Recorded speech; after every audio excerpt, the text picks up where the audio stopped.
फातिमा की रानी माँ, प्रभु यीशु की माँ, आसरा तू ही है माँ।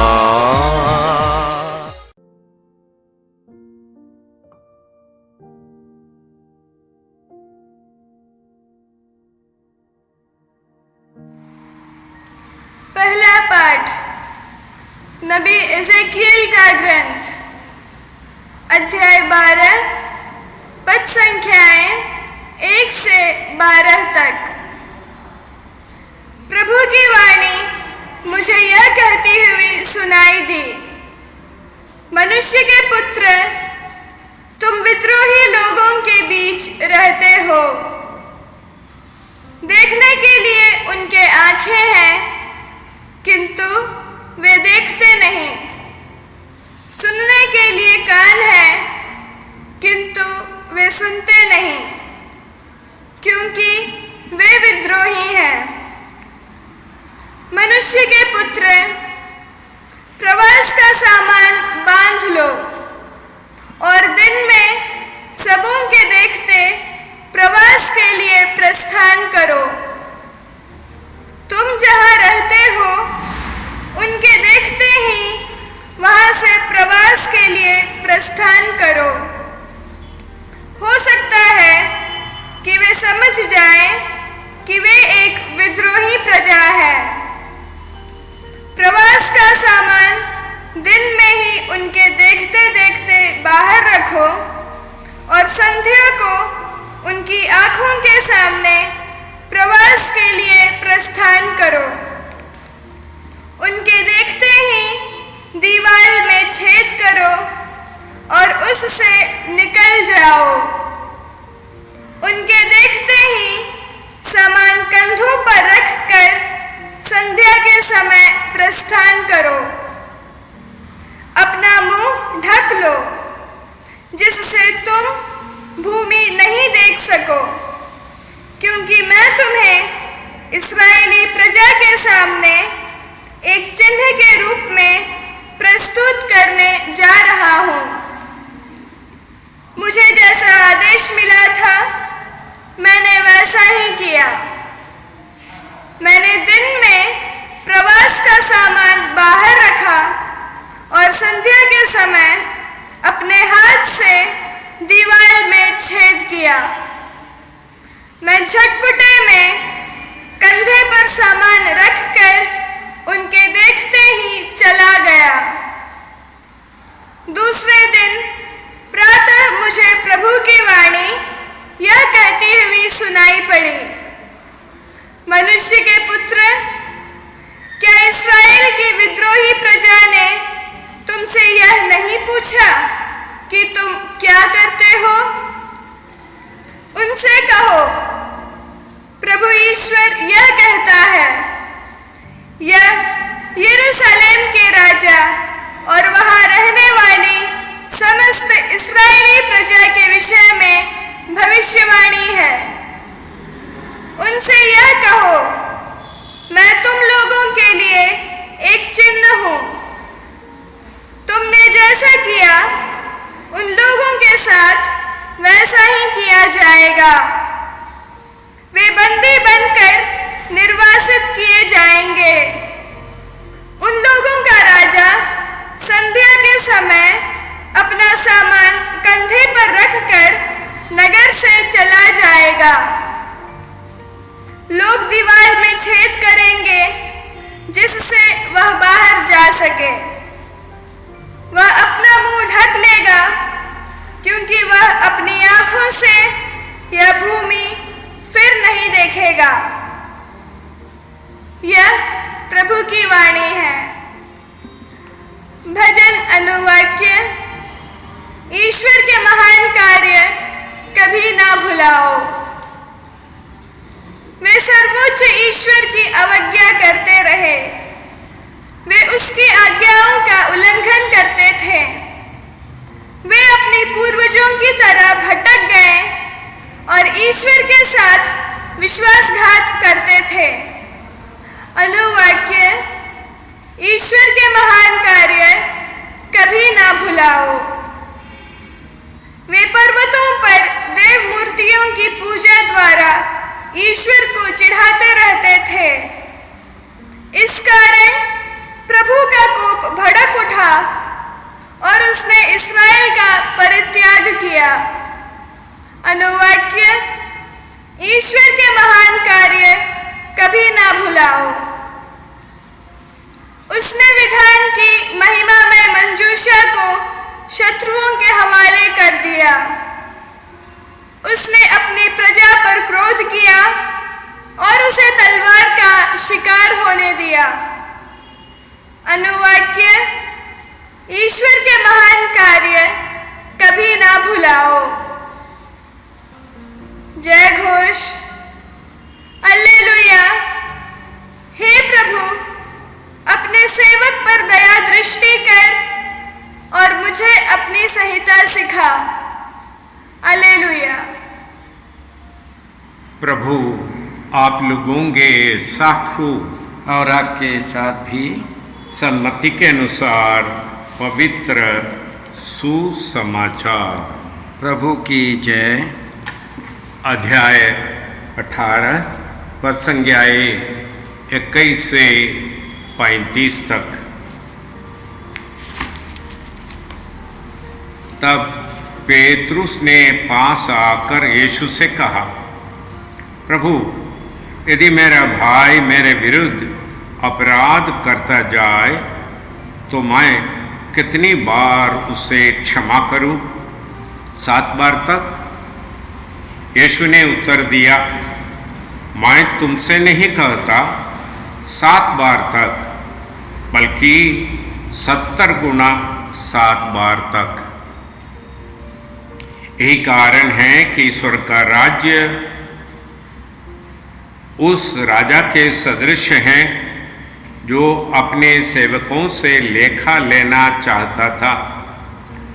तब वह लेखा लेने लगा तो उसका लाखों रुपये का एक कर्जदार उसके सामने पेश किया गया। अदा करने के लिए उसके पास कुछ नहीं था। इसलिए स्वामी ने आदेश दिया कि उसे, उसकी पत्नी, उसके बच्चों, उसकी सारी जायदाद को बेच दिया जाए और ऋण अदा कर लिया जाए। इस पर वह सेवक उसके पैरों पर गिरकर यह कहते हुए अनुनय विनय करता रहा, मुझे समय दीजिए और मैं आपको सब कुछ चुका दूंगा। उस सेवक के स्वामी को तरस को आया और उसने उसे जाने दिया और उसका कर्ज माफ कर दिया। तब वह सेवक बाहर निकला तो वह अपने एक सह सेवक से मिला जो उसका लगभग 100 दीनार की कर्जदार था। उसने उसे पकड़ लिया और उसका गला घोंटकर कहा, अपना कर्ज चुका दो।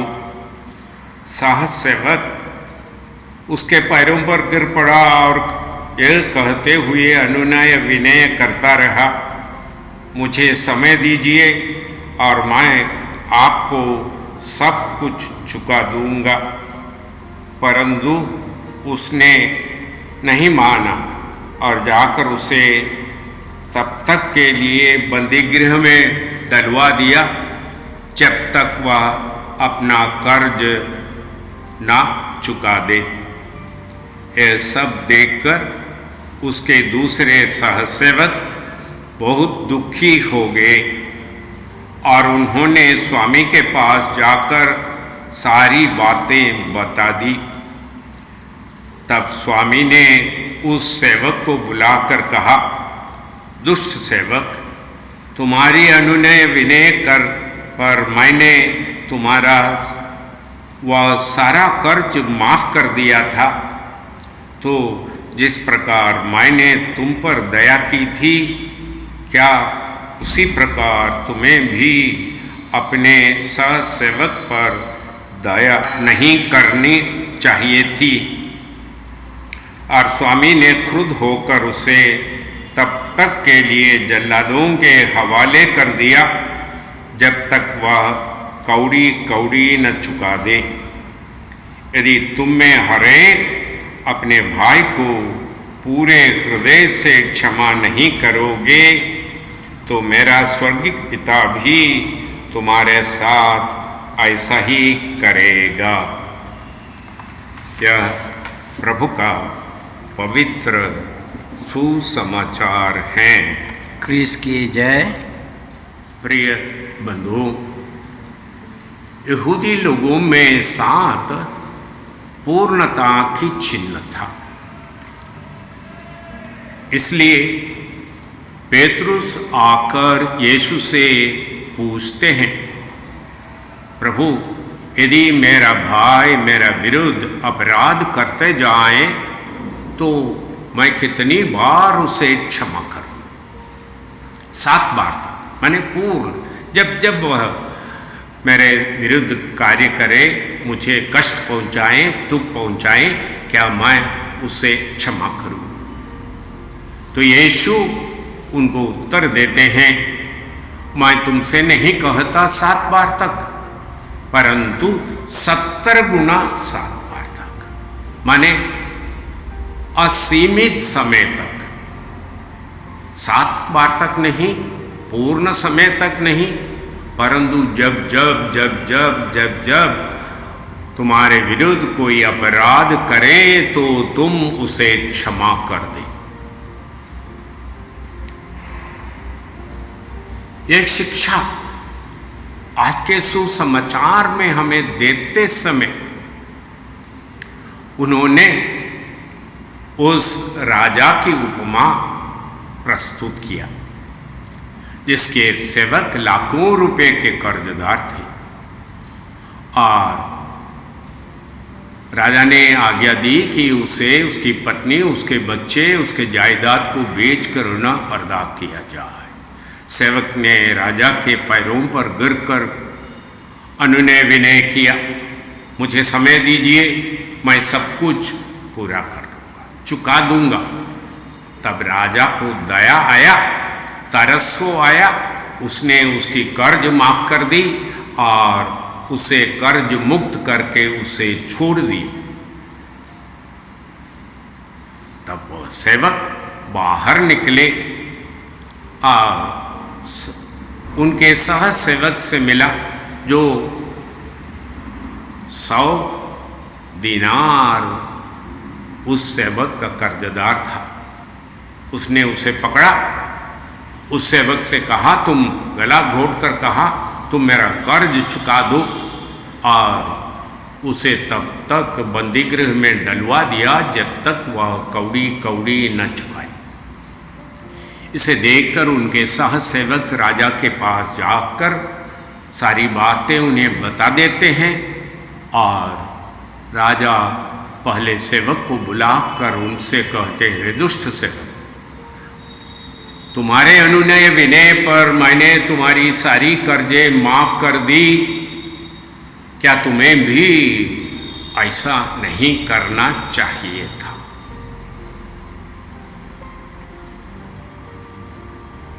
ईश्वर पिता हमारे अनुनय विनय प्रार्थना पर हमारे कर्जों को माफ करते हैं और हमसे यह उम्मीद करते हैं कि हम भी अपने भाई बहनों की कर्ज माफ कर दें। जो कष्ट हमें वे पहुंचाते हैं तो हम अपने भाइयों को उसी प्रकार क्षमा कर दें। न केवल बातों से यीशु ये शिक्षा देते हैं, परंतु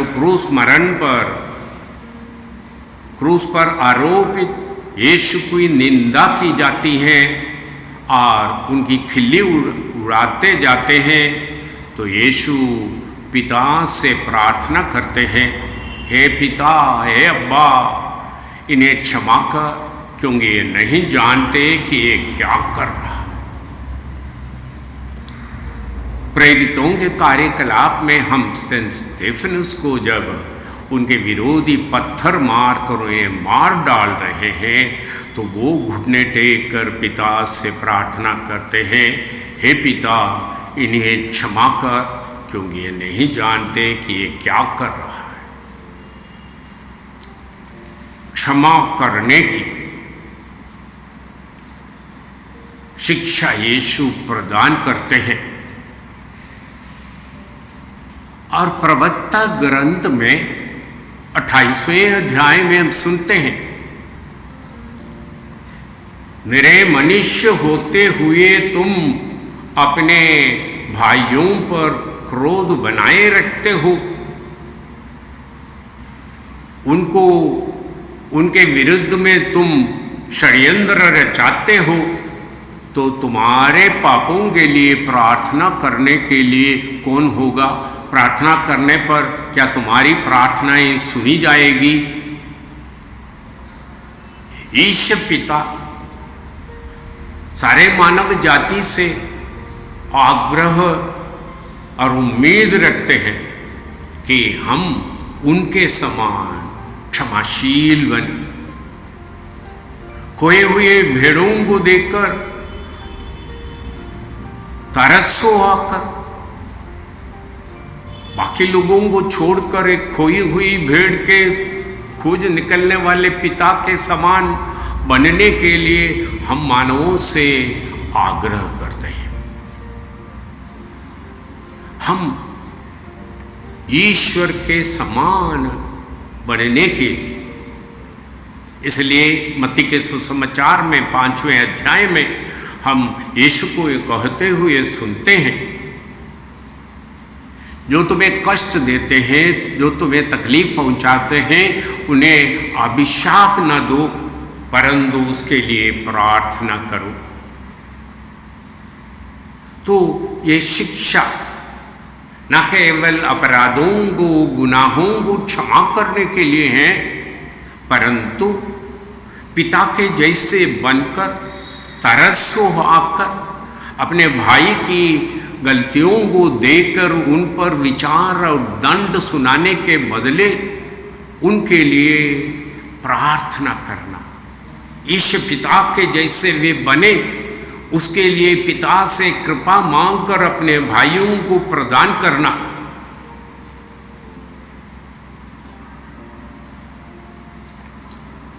यह अनिवार्य है। इसलिए आज के पाठ में प्रभु कहते हैं, यदि तुम में हर एक अपने भाई को पूरे हृदय से क्षमा नहीं करोगे, तो मेरा स्वर्गिक पिता भी तुम्हारे साथ ऐसा ही करेगा। आज की शिक्षा मानव को ईश्वर की संतति बनने के लिए बुलाते हुए, ईश्वर के प्रतिरूप बनते हुए अपने भाइयों के साथ व्यवहार करने की, न केवल उनको अपराधों को क्षमा करने की, परंतु उनके गलतियों को देखकर तरसो आकर उनके लिए प्रार्थना करने, उनके लिए कृपा का भंडार खुलवाने के लिए निरंतर प्रार्थना करने का आग्रह है। आज की शिक्षा ईश्वरीय स्वभाव को हम पर प्रकट कर रहा है। जितनों ने उसे अपनाया, उन सबों को ईश्वर की संतति बनने का अधिकार देने वाले प्रभु हम में से हर एक को कहते हैं, हम अपने भाइयों की गलतियों को क्षमा करें और उनके लिए प्रार्थना करें, जिससे कि हम उनके समान बने, उनकी संतति बने और उनकी छत्र छाया में बने रहकर इस संसार के जीवन को स्वर्गिक जीवन में बदल दें। पिता और पुत्र और पवित्र आत्मा के नाम पर। क्रिस में प्रिय भाई और बहनों, पिछले 2 महीने से हम लोग इस चैनल के माध्यम से मिसा के दैनिक पाठ एवं छोटा सा उपदेश प्रस्तुत करते आ रहे हैं। आप लोगों की उदारता से 1000 से ज़्यादा लोगों ने इस चैनल को सब्सक्राइब किया है। आप सबों को प्रभु यीशु भरपूर आशीष देंगे। आप कृपया यहाँ के कार्यक्रम लाइक करें, शेयर करें और बेल आइकन दबाकर हमें सूचित करें ताकि यहाँ की सारी वीडियोस आपको मिलती रहेंगी। आप अन्य लोगों को भी प्रेरणा दें ताकि वे भी इस चैनल को सब्सक्राइब करें। प्रभु यीशु आपको और आपके परिवार को 100 गुनी आशीष देंगे। जय यीशु।